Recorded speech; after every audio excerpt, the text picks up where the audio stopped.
Sebenarnya, apa yang awak cakap ni, kata-kata awak banyak untuk diri saya juga. Kadang-kadang, banyak benda yang kita tak nak, tapi kita dapat.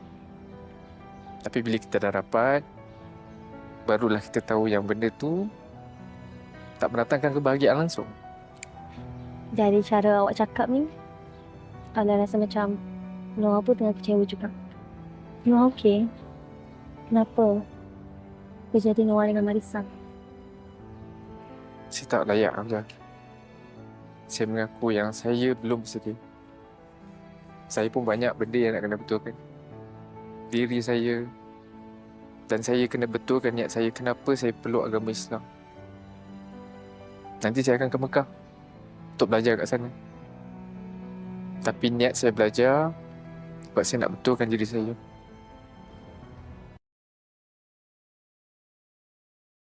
Imran!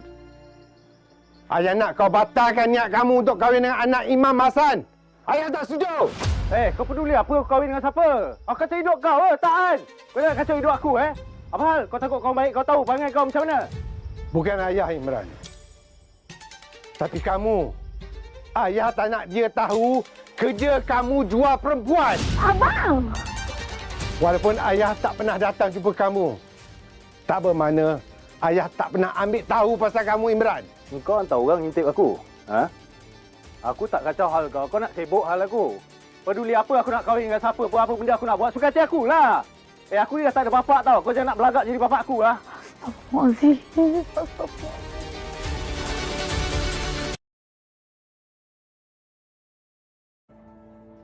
Sayang, I pergi toilet jap. Okey.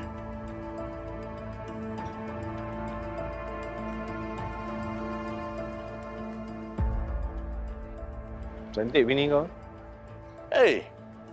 Tengok orang lah, Johan kot. Tapi kau jangan risau. Kalau aku bosan nanti, aku bagilah dia dekat kau. Tapi ingat, bukan free tau. Tak ada masalah.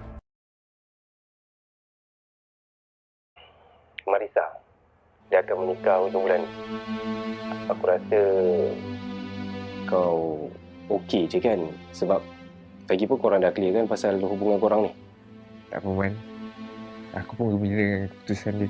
Nanti kau ucapkan tahniah dari aku untuk dia. Tak apa. Tak berani aku nak bagi ucapan kau kat dia. Aku dah tak happy pula dengan ucapan kau tu. Kau alaman dah. Aku nak pergi masjid ni. Aku pun tak lama di sini. Aku ingat aku nak habiskan masa aku untuk beribadah. Alhamdulillah, aku happy untuk kau, Noah.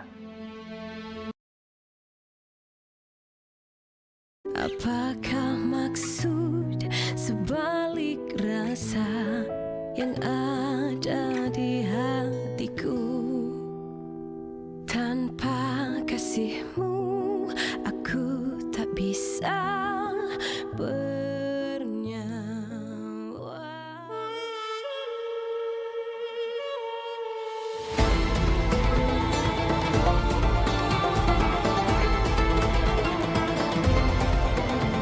Marissa?